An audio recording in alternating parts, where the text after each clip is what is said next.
glad you're still with us on Colorado and Company. Well, Denver is only about an hour away from the city of love. We're talking about Loveland, Colorado, of course. Where else? We're here with more on the Sweetheart City is Cindy Mackin and Mindy McLuhan. Did I say that right? McLuhan. McLuhan. Oh, I was close. How are you, ladies? Wonderful. It's lovely. Well, you have brought love into the studio this morning. What an exciting time. Well, before we get into all these amazing events, I want to know, though, how Loveland became the Sweetheart City. Well, actually, it started many years ago, about 77 years, as a stamping oddity from the postmaster. And when it didn't gain the momentum he had hoped, he recruited Ted and Mabel Thompson. Ted was the Rialto theater manager and the chamber president. He had a unique niche for marketing, and he shifted it to the Sweetheart angle, and the rest, shall we say, is history. That's right. That was very smart thinking, by the way. When you've got a city called Loveland, you've got to do something with a lot of love.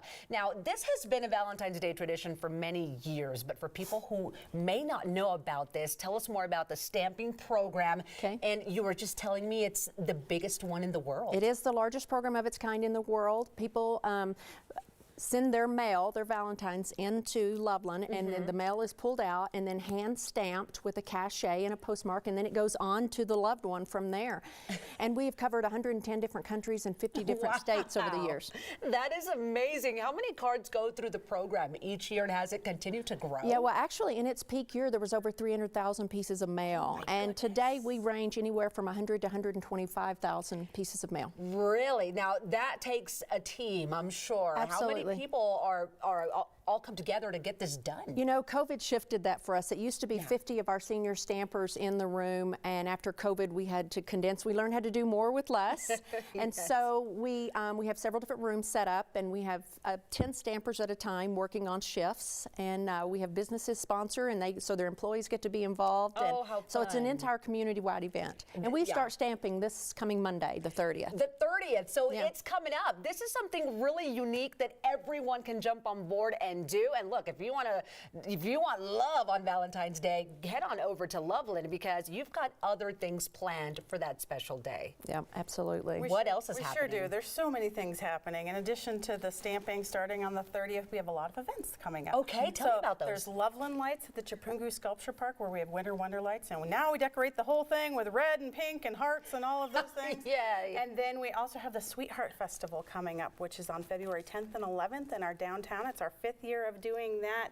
And you're looking at pictures of the group wedding, which takes place every single year. Tell me about the group wedding. This is awesome. This year, and it always takes place on Valentine's Day, and this year it's going to take place at the Budweiser Event Center before an Eagles game. So you get to get married on the ice. Wow!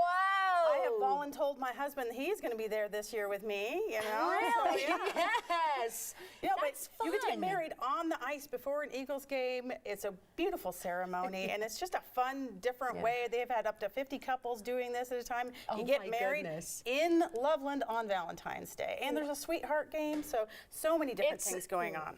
A great experience, right? Right. How neat, and people can come and watch, and I'm sure they bring They have to friends. get tickets, so if they want to do that. But there's discounted tickets. It's all the information at visitloveland.com. Yeah, I love the wedding. Now, Valentine's Day isn't the only thing that's celebrated in Loveland. Real quick, throughout the year, what else is there to do? We have an amazing events all through the year. We have a huge corn roast festival in the last weekend of August. We roast over 10,000 ears of corn, have over 16,000 people from all over the state and the world come in to visit. Yeah, the largest sculpture show in the country takes place in August. So many cool programming things. throughout the entire year, the short distance from Denver. So come on up and visit us in Loveland. Come on up, yes. And we've been to Loveland a few times. It's a very, very pretty city. I really enjoyed it. So again, if it's not Valentine's Day, there's other stuff to do throughout the year. And I just love all the stuff that you guys brought. We needed some love in here today. Yeah, that's right. You know, to get the Monday going. We definitely brought it.